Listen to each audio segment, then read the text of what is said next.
नमस्कार, मैं सुनीता ध्यानी आज आपको क्षितिज भाग 1 में पाठ 10 ललद द्वारा लिखित वाक का सार और प्रश्नोत्तर कराऊंगी। इनका कवि परिचय इस प्रकार है। इन्हें लल्लेश्वरी और ललद कहा जाता है। लल्लेश्वरी 1414वीं शताब्दी के एक प्रसिद्ध कश्मीरी संत कवियत्री थी, जिन्हें जिन्हें ललद्दे के नाम से भी जाना जाता है। वे स्वयं मत की अनुयायी थी और उन्होंने जीवन की सच्चाइयों, आत्मज्ञान और ईश्वर भक्ति को अपने अनुभवों के आधार पर सरल कश्मीरी भाषा में वाक सूक्तियों के रूप में व्यक्त किया है। उनकी भाषा में उनकी भाषा में उनकी वाणी में आत्मचिंतन, आडंबर रहित भक्ति और मानवीय मूल्यों की गहरी झलक मिलती है। लल्लेश्वरी ने बाह्य काडंबर कर्म कांडों का विरोध करते हुए आत्मा की शुद्धता और मन की एकाग्रता को आध्यात्मिक उन्नति का मार्ग बताया। उनके विचार आज भी लोगों को सत्य और आत्मबोध की राह दिखाती हैं। जिन्होंने वाक लिखा है तो ये उनके बारे में है, लल्लेश्वरी के बारे में, जिन्हें ललित देवी कहा जाता है। ये कश्मीरी भाषा में लिखा गया है वाक, और इसे मीरा कांत ने अनुवाद किया है इसका कश्मीरी से हिंदी में। ये जो हैं कश्मीरी भाषा की लोकप्रिय संत कवियत्री हैं। ललद्द का जन्म 1320 में हुआ था और इनकी मृत्यु 1391 के आसपास मानी जाती है। और आप जानते हो बच्चों, जिस तरह ललद्द की काव्य शैली को वाक कहा जाता है, जिस तरह हिंदी में आपने पढ़ा होगा, हिंदी में कबीर के दोहे, मीरा के पद, तुलसी की चौपाई और रसकान के सवैये प्रसिद्ध हैं। उसी तरह ललद्दे के वाक्य प्रसिद्ध हैं। जिस तरह हिंदी में ये सब जो है प्रसिद्ध हैं, तुलसी की चौपाई, रसखान के सवैये, उसी तरह कश्मीरी में वाक प्रसिद्ध हैं। ठीक है, तो ये जो है आप लोग इसके वाक का भावार्थ, इन्होंने वाक लिखे हैं तो उसका भावार्थ क्या होगा, उसके अर्थ इस प्रकार हैं। पहला जो वाक है वो है, रस्सी कच्चे धागे की खींच रही मैं नाव, जाने कब सुन मेरी पुकार, करे देव भवसागर पार।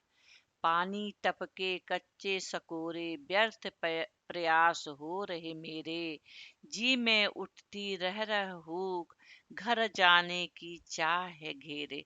ये उन्होंने कश्मीरी भाषा में लिखा है, जो हिंदी में इस प्रकार है। इसका शब्दार्थ होगा नाव, शरीर रूपी नाव। नाव का मतलब इसमें क्या है, शरीर रूपी नाव। देव का मतलब क्या हुआ, प्रभु ईश्वर। भव सागर क्या होता है, संसार रूपी सागर को भव सागर कहा गया है। कच्चे सकोरे, मिट्टी का छोटा, कच्चे सकोरे क्या होता है, मिट्टी का बना छोटा पात्र जिसे पकाया नहीं गया है। हुक तड़प, हुक को क्या कहा जाता है, तड़प, वेदना। चाह को क्या कहेंगे, चाहत, इच्छा। ये आपके अर्थ हुए। भावार्थ इसका है, कवियत्री कहती है कि वह अपनी सांसों की कच्ची रस्सी की सहायता से इस शरीर रूपी नाव को खींच रही है।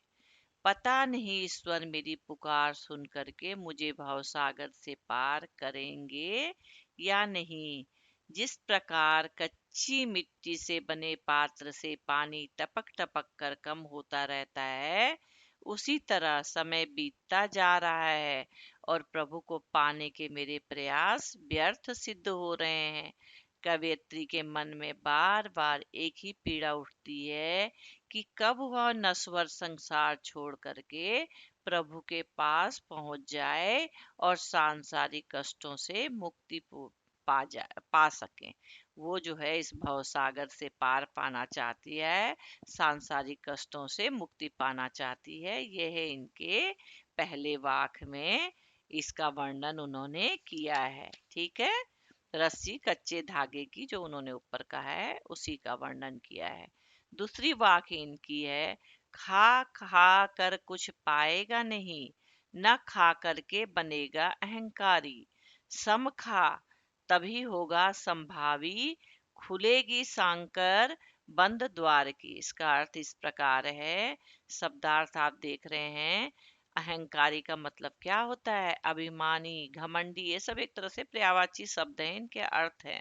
अहंकारी का मतलब अभिमानी, घमंडी। सम इंद्रियों का समन, सम इंद्रियों का समन। समभावी, समानता की भावना। समभावी का मतलब क्या हुआ? समानता की भावना। सांकर मतलब जंजीर। गांव में क्या कहते हैं? सांकल कहते हैं ना, जो हम कुंडी लगाते हैं उसको सांकल कहते हैं। सांकल लगा दो तो ये जंजीर से बनी होती है। वो कहा गया है। इसका भावार्थ होगा कि अब कवियत्री जो है मनुष्य की मध्यम मार्ग को अपनाने की सीख देती हैं। वे कहती हैं, हे मनुष्य, तुम इस संसार की भोग विलास नाव में डूबे रहते हो। इससे तुम्हें कुछ प्राप्त होने वाला नहीं है। तुम इस भोग के खिलाफ यदि त्याग, तपस्या का जीवन अपनाओगे तो मन में अहंकार ही बढ़ेगा। कह रहे हैं कि तुम इस भोग के खिलाफ यदि त्याग, तपस्या का जीवन अपनाओगे तो मन में अहंकार बढ़ेगा। तुम इनके बीच का मध्यम मार्ग अपनाओ। भोग, त्याग, सुख दुख के मध्य का मार्ग अपनाने से प्रभु प्राप्ति का बंद द्वार खुलेगा और प्रभु से मिलन हो जाएगा। उनका कहना है कि जो है जितनी भी चीजें हैं का त्याग करो, भोगों का त्याग करो, सुख सुविधाओं को मत लो और जो है प्रभु के ध्यान में लग जाओ, तो प्रभु का जो बंद द्वार है वो खुल जाएगा और प्रभु से मिलन होगा। तीसरा वाक है इनका, आई सीधी राह से गई न सीधी राह, सुसुम सेतु पर खड़ी थी बीत गया दिन आह। जेब टटोली कौड़ी न पाई, मांझी को दूं क्या उतराई। ये कह रही हैं। इसका शब्दार्थ इस प्रकार है। राह मतलब होता है रास्ता। सुसुम, सुषुम्ना नाड़ी। जो सुसुम का मतलब है सुषुम्ना नामक नाड़ी। टटोली मतलब खोजना, टटोलना, खोजा। कौड़ी न पाई, कुछ भी ना मिला, उनको कुछ भी ना मिला। माझी को क्या कहा गया? माझी मतलब नाविक। प्रभु उतराई, पार उतारने का किराया। प्रभु उतराई का मतलब है जब हम किसी चीज की सवारी करते हैं, नाव वगैरह की, तो उसका किराया देते हैं। प्रभु उतराई, उतारने का किराया। कवियत्री कह रही हैं, जो ललद हैं वो कह रही हैं कि प्रभु की प्राप्ति के लिए वह संसार में सीधे रास्ते से आई थी, किंतु यहाँ आकर के मोह माया, मोह माया क्या है? लालच। ये मेरा, मेरा बच्चा, मेरा घर, मेरा परिवार, मेरी जायदाद, ये मोह माया है। आदि सांसारिक उलझनों में फंस करके अपना रास्ता भूल गई। हर इंसान भूल जाता है इस माया जाल में। ठीक है, अच्छे अच्छे भोजन, अच्छी अच्छी सुख सुविधाएं देख करके वो इसमें फंस जाता है और पाना चाहता है और पाना चाहता है। वह जीवन भर सुषुम्ना नाड़ी के सहारे कुंडलिनी जागरण में लगी रही और इसी में जीवन बीत गया। हम जो है इन्हीं सुविधाओं में रहते हैं और जीवन कब बीत जाता है उसका पता भी नहीं चलता। तो कवियत्री यही कह रही है कि मैं इन सब माया मोह में फंसी रही और मेरा जीवन बीत गया। जीवन के अंतिम समय में जब उनकी जेब में खोजा, जब उसने जेब में खोजा तो कुछ भी हासिल न हुआ। अब उसे चिंता सता रही है कि भव सागर से पार उतारने वाले प्रभु रूपी मांझी भगवान जब मुझे अच्छी राह दिखा रहे हैं और भव सागर से पार लगा रहे हैं, तो प्रभु रूपी मांझी को उतराई किराया के रूप में क्या देंगी, क्या दूंगी मैं? अर्थात वह जीवन में कुछ न हासिल कर सकी। उन्हें यही दुख है कि मैं अपने जीवन में कुछ भी हासिल नहीं कर पाई और प्रभु रूपी जो नाविक है उसको मैं उनका किराया भी नहीं दे पाई, जिन्होंने मुझे इतना अच्छा जीवन दिया है। चौथी वाक जो है वो इस प्रकार है। थल थल में बसता है शिव। वो शिव भक्त थी। वो कह रहे हैं थल थल में बसता है शिव, भगवान हर जगह है, कण कण में शिव है। शिव ही भेद न कर ना हिंदू मुसलमान, ज्ञानी है तो स्वयं को जान, यही है साहिब से पहचान। वो कह रही हैं कि तुम भगवान को पहचानो। इसका शब्दार्थ क्या होगा? बल का मतलब हुआ बल, जमीन, स्थान, ठीक है। और शिव, शिव क्या है? प्रभु हैं। साहिब किसको कहा गया है? ईश्वर को कहा गया है। जो है साहिब ईश्वर को कहा गया है। तो भावार्थ इसका इस प्रकार है। पहले तो यह है, थल थल में बसता है शिव, ही भेद न कर क्या हिंदू मुसलमान, ज्ञानी है तो स्वयं को जान, यही है साहिब से पहचान। इसका भावार्थ है, इन पंक्तियों में कवयित्री ने बताया है कि ईश्वर कण कण में व्याप्त है, वह सबके हृदय के अंदर मौजूद है। इन्होंने कबीर की तरह ही जो है समझाया है। इसलिए हमें किसी व्यक्ति से हिंदू मुसलमान जान करके भेदभाव नहीं करना चाहिए। सबको ईश्वर ने बनाया, हमें भेदभाव नहीं करना चाहिए। अगर कोई ज्ञानी हो तो उसे स्वयं के अंदर झांक करके अपने आप को जानना चाहिए। यही ईश्वर से मिलने का एकमात्र साधन है। कवयित्री ने इस प्रकार कहा है कि जो ज्ञानी होगा स्वयं के अंदर झांक करके अपने आप को जानना चाहिए। यही ईश्वर से मिलने का एकमात्र साधन है और हमें भेदभाव नहीं करना चाहिए। कण कण में ईश्वर व्याप्त है।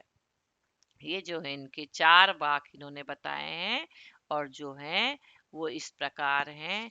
आपने पढ़ लिए हैं। ये चार हैं, वेरी इंपॉर्टेंट है। इसको आप पढ़ोगे। और पाठ्य पुस्तक के प्रश्न उत्तर इस प्रकार हैं। प्रश्न है, रस्सी यहाँ किसके लिए प्रयुक्त हुआ है और वह कैसी है? जो रस्सी शब्द इन्होंने पहली वाक में पढ़ा है ना, रस्सी कच्चे धागे की खींच रही मैं नाव, तो ये कह रहे हैं किसके लिए प्रयुक्त हुआ है, वह कैसी है? तो इसका उत्तर है, रस्सी शब्द जीवन जीने के साधनों के लिए प्रयुक्त हुआ है। वह स्वभाव में कच्ची अर्थात नश्वर है। जो जीवन हमारा जीने के साधनों के लिए प्रयुक्त हुआ है और वह कच्ची अर्थात नश्वर है। दूसरा प्रश्न है, कवयित्री द्वारा मुक्ति के लिए किए जाने वाले प्रयास व्यर्थ क्यों हो रहे हैं? कवयित्री मुक्ति पाना चाह रही तो उनके प्रयास क्यों व्यर्थ हो रहे हैं? इसका उत्तर है, कवयित्री देखती है कि दिन बीतते जाने और अंत समय निकट आने के बाद भी परमात्मा से उनका मेल नहीं हो पाया है। उनका मेल भगवान से नहीं हो पाया है। ऐसे में उन्हें लगता है कि उनकी साधना एवं प्रयास जो उन्होंने किए हैं प्रभु से मिलने के, वो व्यर्थ हुई जा रही है, मतलब व्यर्थ हो गया है और उन्हें प्रभु से, परमात्मा से उनका मेल नहीं हो पाया है। ठीक है। तो ये इसका मतलब ये है, मुक्ति के लिए किए जाने वाले प्रयास व्यर्थ होने का अर्थ यही होगा। कवयित्री का घर जाने की चाह से क्या तात्पर्य है? इसका मतलब है घर जाना। घर किसको कहा है उन्होंने? परमात्मा से मिलना, उस परम पिता में समा जाना। कवयित्री का घर जाने की चाह से तात्पर्य है परमात्मा से मिलना, ईश्वर से मिलना, उनकी साधना करना। प्रश्न 4 है, भाव स्पष्ट कीजिए। जेब टटोली कौड़ी न पाई, इसका अर्थ क्या होगा? और ख वाला है, खा खा कर कुछ पाएगा नहीं, न खा करके बनेगा अहंकारी। इसका उत्तर होगा पहले क वाले का। जेब टटोली कौड़ी न पाई का भाव यह है, सहज भाव से प्रभु भक्ति न करके कवयित्री ने हठ योग का सहारा लिया। इस कारण जीवन के अंत में कुछ भी प्राप्त न हो सका, उनको कुछ भी प्राप्त नहीं हो सका। जीव टटोली कौड़ी न पाई, उनको कुछ भी नहीं मिला प्रभु को देने के लिए। ख है, भाव यह है कि मनुष्य को संयम बरतते हुए सदैव मध्यम मार्ग अपनाना चाहिए। आधिकारिक भोग विलास में डूबे रहने से मनुष्य को कुछ नहीं मिलता है और भोग से पूरी तरह दूरी बना लेने पर उसके मन में अहंकार जाग उठता है। जो है मनुष्य जो है वो, उसको क्या करना चाहिए? संयम बरतते हुए सदैव मध्यम मार्ग अपनाना चाहिए। आधिकारिक भोग विलास से डूबे रहने से मनुष्य को कुछ भी हासिल नहीं होता है और वो नरक में जाता है। और भोग से पूरी तरह दूरी बना लेने पर उसके मन में अहंकार जाग उठता है। तो प्रश्न 5 है, बंद द्वार की सांकल खोलने के लिए ललध्य ने क्या उपाय सुझाया है? इसका उत्तर होगा कि जो जो बंद द्वार की सांकल लगा रखी है, जो बंद दरवाजा है, उसको क्या उपाय बताया है कवियत्री ने? तो ललध्य ने सुझाव दिया है कि भोग और त्याग के बीच संतुलन बनाए रखो। न तो भोगों में लिप्त रहो और ना शरीर को सुखाओ, यानी कि सब कुछ करो लेकिन एक लिमिट में, और जो है संतुलन बना के रखो। भोग और त्याग के बीच संतुलन बनाए रखो, ना तो भोगों में लिप्त रहो। भोग में इतने लिप्त मत हो जाओ कि तुम अपने प्रभु को भूल जाओ, गलत काम करने लग जाओ, गलत राह पे चल जाओ। ऐसा नहीं होना चाहिए। और नहीं शरीर को सुखाओ, बल्कि मध्यम मार्ग अपनाओ, तभी प्रभु मिलन का द्वार खुलेगा। तभी प्रभु मिलन का द्वार खुलेगा। इस मनुष्य जन्म में अच्छाई और भलाई का मार्ग अपनाना चाहिए, ताकि प्रभु से आपका मिलन हो सके और तुम सुख चैन से इस संसार को छोड़ सको। प्रश्न 6 है, ईश्वर प्राप्ति के लिए बहुत से साधक हठ योग जैसी कठिन साधना भी करते हैं, लेकिन उससे भी लक्ष्य प्राप्ति नहीं होती। यह भाव किन पंक्तियों में व्यक्त हुआ है? इसका उत्तर होगा, ईश्वर प्राप्ति के लिए बहुत से साधक हठ योग जैसी कठिन साधना भी करते हैं। इसका उत्तर है, उपयुक्त भाव प्रकट करने वाली पंक्तियां हैं। आई सीधी राह से गई न सीधी राह, सुषुम सेतु पर खड़ी थी बीत गया दिन आह। जेब टटोली कौड़ी न पाई, मांझी को क्या दें क्या उतराई। ये कह रहे हैं, इसका मतलब यही होगा कि हमें प्रभु की भक्ति में लगना है और अच्छे काम करने हैं, और हमेशा प्रभु भक्ति में लीन लेके सुमार्ग पे चलना है। प्रश्न 7 है, ज्ञानी से कवयित्री क्या अभिप्राय है? ज्ञानी से कवयित्री का क्या अभिप्राय है? इसका उत्तर होगा, ज्ञानी से कवयित्री का अभिप्राय है जिसमें परमात्मा को जाना हो, आत्मा को जाना हो, वही ज्ञानी होता है। ज्ञानी का से कवयित्री का अभिप्राय है कि जिसने परमात्मा को जाना हो और आत्मा को जाना है। आत्मा, परमात्मा, इन सबको जिसने जान दिया वही ज्ञानी हो गया। और आप जो है, वाक जो है एक कश्मीरी भाषा में लिखी हुई जो है, लिखा गया है, और इसको जो अनुवाद किया गया है, इसका इसका अनुवाद किया है मीराकांत ने, जिसके चलते ये हिंदी भाषी लोगों तक पहुंची है। और ये इनका जो कश्मीरी जो लोक जीवन में सब लोग इनकी रचनाओं में जो बहुत ही प्रभावित हुए। इन्होंने पंडिताओं, भाषा, संस्कृत और दरबार के बोझ से दबी फारसी के स्थान पर जनता की सरल भाषा का प्रयोग किया है इन्होंने अपनी भाषा में। आप जो है इस पाठ को पढ़ें और मेरे चैनल को सब्सक्राइब करें, ताकि मैं आपको और वीडियो दे सकूं। नमस्कार।